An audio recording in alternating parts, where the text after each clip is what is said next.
Assalamualaikum, Dinda. Waalaikumsalam warahmatullahi wabarakatuh, Abang Daku. Masya Allah, Masya Allah. tabarakallah.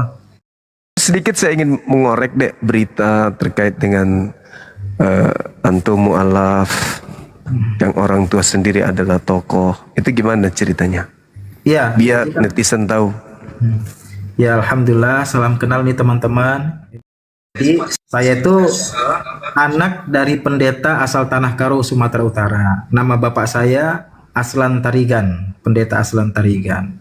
Saya anak keempat dari 6 bersaudara. Anak pertama abang saya pendeta di Deli Serdang, Sumatera Utara. Kakak saya menikah dengan pendeta, sekarang tinggal di Siantar. Anak ketiga abang saya PNS dosen di Sumatera Utara. Nah, anak keempat saya, anak kelima adik saya perempuan bergelar sarjana teologi, pendeta. Dan adik saya paling kecil, laki-laki, juga bergelar sarjana teologi, pendeta. Saya satu-satunya memilih muslim, Abang Da. Saya masuk Islam usia 17 tahun, kelas 3 SMA. Waktu itu saya masih remaja lah, usia 17 tahun, kelas 3 SMA. Sekolah pun belum selesai. Atas izin Allah, Allah gerakkan saya untuk tahu tentang Islam.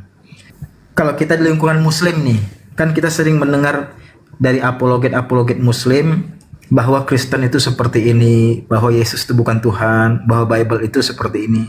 Tetapi yang kita sampaikan kepada keluarga kita itu kan yang benar gitu loh. Nah, ketika saya Kristen, yang saya dengarkan hal-hal yang menjelek-jelekkan Islam. Misalnya Islam itu teroris, Islam itu agama yang memperbolehkan kawin cerai dan segala macamnya. Itu udah terbiasa di telinga saya. Akhirnya penasaran lah saya tentang Islam itu. Nah, itu belum tahu Bible itu seperti apa. Ya jujur aja saya nggak pernah baca Bible sampai habis tuh, nggak ada. Tetapi memang saya belum tahu ada kontradiksi dalam Bible, ada ayat-ayat tauhid dalam Bible, saya nggak tahu. Jadi hanya dorongan ingin tahu Islam itu seperti apa gitu kan. Nah, saya bertanya lah sama teman-teman saya yang Kristen, mereka nggak bisa jawab.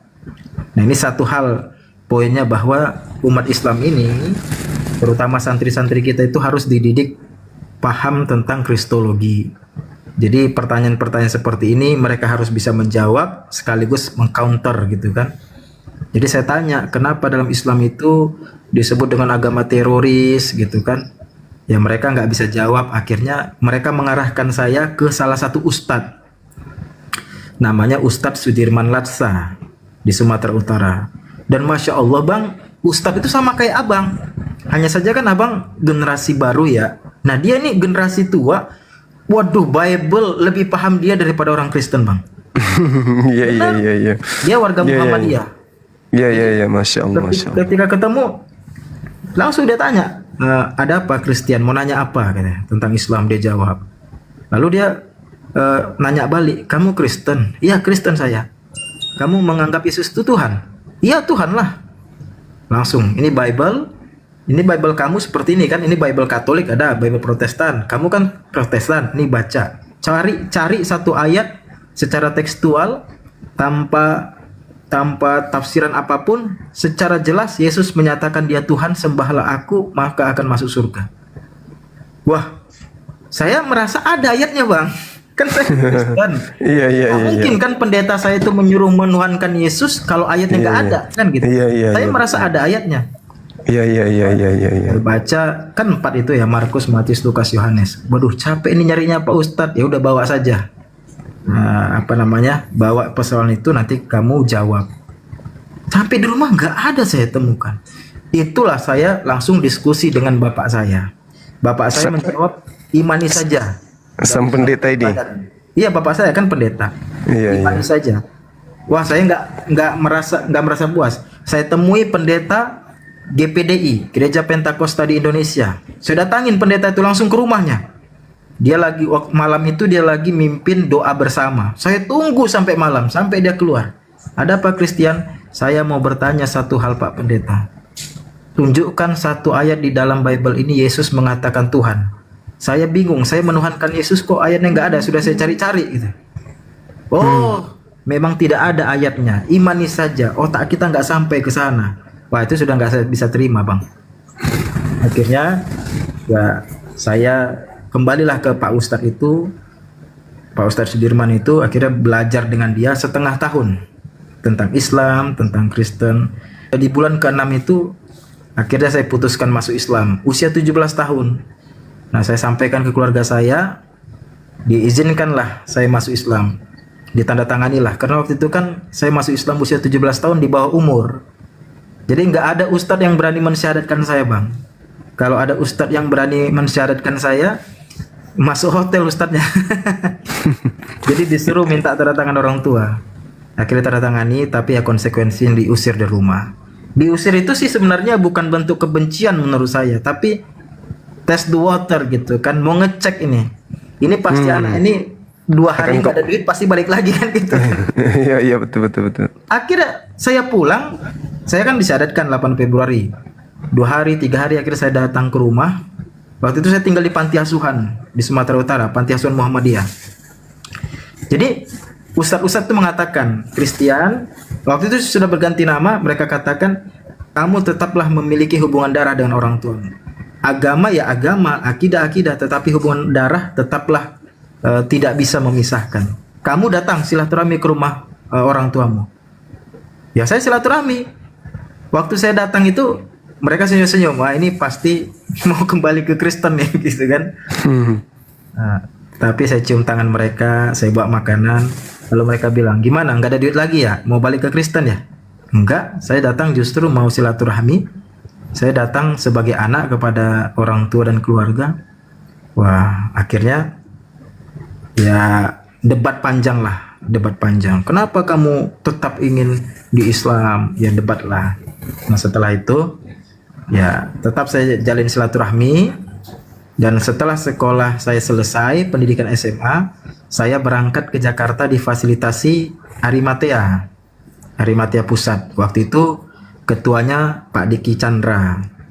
Saya berangkat ditempatkan di Wisma Mu'alaf Bintaro. Setelah itu difasilitasi masuk pesantren di Mahat Ali Arroya, Sukabumi, Jawa Barat. Belajar bahasa Arab. Setelah itu selesai dari Arroya, kuliah di UIN Jakarta, pendidikan bahasa Arab. Dan alhamdulillah berdakwah sampai hari ini. Masya Allah. Tanggapan keluarga, Dek? Mereka masih pendeta, masih aktif sampai hari ini? Masih aktif. Jadi ya kami sering dialog, diskusi gitu. Terutama dengan abang ipar saya. Dia S3. Pendeta juga? Jadi sering diskusi. Nah yang lebih cair itu abang saya nomor 3, dia Katolik. Iya. Dia lebih cair malah. Dia bilang ya udah terserah. Dia sering bela saya gitu kan. Tapi alhamdulillah sekarang sudah bagus dan mereka melihat saya sepertinya memang nggak akan pernah bisa dibalikkan lagi ke Kristen. Malah saya ingin tarik mereka ke Islam. Ya sudah, akhirnya sekarang ya agamamu, agamaku. Tetapi sesekali ya tetap diskusi lah kami, Bang. Iya. Pernah ngumpul?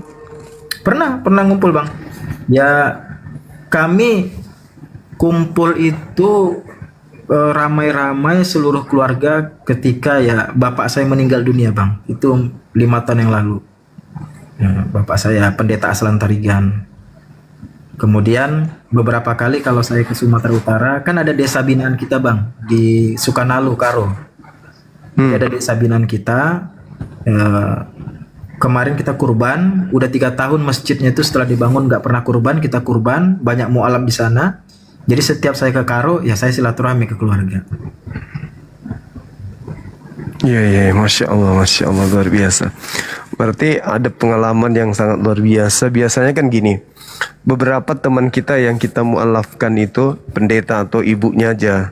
Tapi ini yang hebat ini adalah saudara semuanya pendeta, orang tua sendiri pendeta, dan bisa keluar kemudian dari Masya Allah, dari keruman para pendeta ini. Ya itu di kan usia Bang, yang masih muda. itu memang ya kun fayakunnya Allah ya.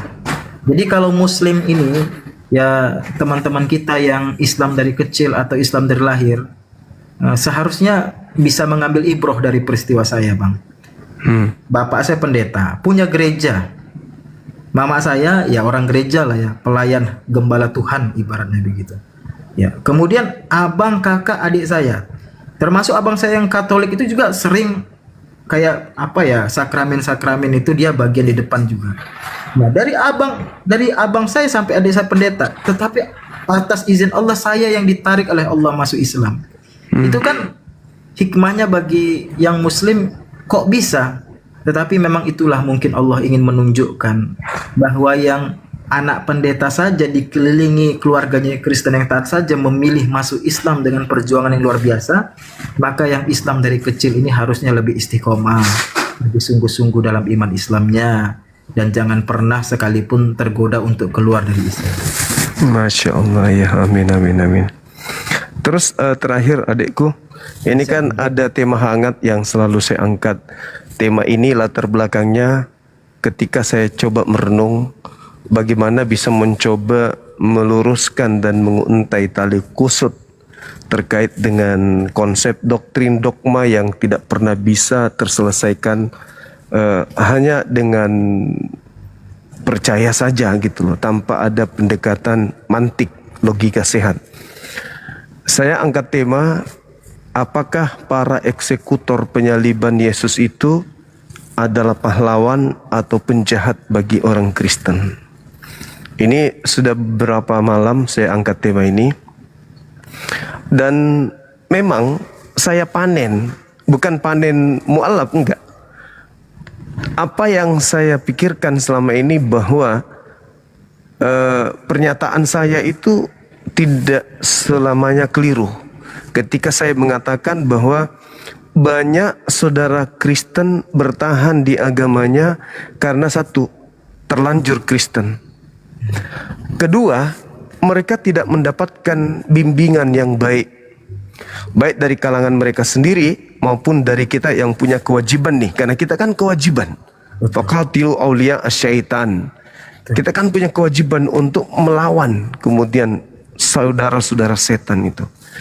Maka kita punya tugas menyampaikan Al-Quran, risalah kebenaran kenabian, dan juga pewahyuan Al-Quran itu sendiri, dan dinul Islam secara keseluruhan, secara pokok. Nah, apa yang saya panen di situ? Ada yang mengaku penyalib Yesus adalah pahlawan. Ada yang mengatakan iblis yang merasuki Yudas pahlawan. Ya, bahkan ada yang saya katakan kepada mereka, kalau itu yang menjadi pola keyakinanmu, berarti juru selamat yang sesungguhnya adalah mereka-mereka yang menyebabkan Yesus kalian itu disalibkan. Apa yang terjadi? Dia mengatakan iya. Coba. Ada juga yang mengatakan pelaku-pelaku penyaliban itu adalah penjahat. Konsekuensinya ketika mengatakan penjahat, berarti mereka mendapatkan keselamatan dari si jahat. Tanpa si jahat, mereka tidak selamat. Nah, ini banyak hal. Nah, itulah kalau tanggapan Adinda sendiri, bagaimana melihat tema yang saya angkat ini, terlepas daripada ini hanyalah sesuatu hal yang ya mungkin tidak menarik bagi banyak orang, tetapi bagi saya yang berkecimpung di dunia apologet perbandingan agama Islam Kristen, di mana dua agama ini adalah agama syiar, maka ini adalah hal yang sangat penting menurut saya. Selama kita bisa meluruskan niat kita bahwa kita melakukan ini bukan untuk mengolok-olok, tetapi semata-mata karena kita cinta kepada mereka. Karena banyak di antara mereka yang terlanjur Kristen aja, bukan karena mereka itu memang sudah menemukan kebenaran, tapi karena semata-mata terlahir dalam keadaan keluarga semuanya non muslim, kemudian ada yang karena nikah, ada yang karena ekonomi, dan seterusnya. Nah, kalau menurut adik saya ini gimana dengan tema yang saya bawa ini? Silakan. Seperti yang abang sampaikan, sebenarnya musuh orang Kristen itu bukan Al-Quran, musuh agama Kristen itu bukan umat Islam, tetapi musuh agama Kristen itu yang pertama Bible-nya sendiri, yang kedua adalah bahasa asli Bible itu sendiri. Jadi Bible itu dan bahasa Bible itu musuhnya orang Kristen. Karena ketika kita baca Bible, ya seperti abang bilang itu, seharusnya eksekutor penyaliban Yesus itu disebut dengan pahlawan. Kalau kemudian mereka, kita tantang, tunjukkan satu ayat di dalam Bible, Yesus mengatakan Tuhan. Lalu mereka ambil di dalam Matius yang Yesus mengatakan, ya benar, aku adalah Tuhan, pakai H. Nah, kalau kita balikkan ke bahasa aslinya, itu bukan Theos, tapi Kyrios, yang artinya kan guru, pemimpin. Jadi, jujur aja bang, apa yang abang sampaikan hari ini di TikTok, mungkin hari ini mereka masih malu-malu mengakui kebenaran, gitu kan? Atau saking gengsinya dengan bernada mengejek, ya iyalah bahwa yang menyalib Yesus itu pahlawan. Ya, mungkin mengejek begitu kan.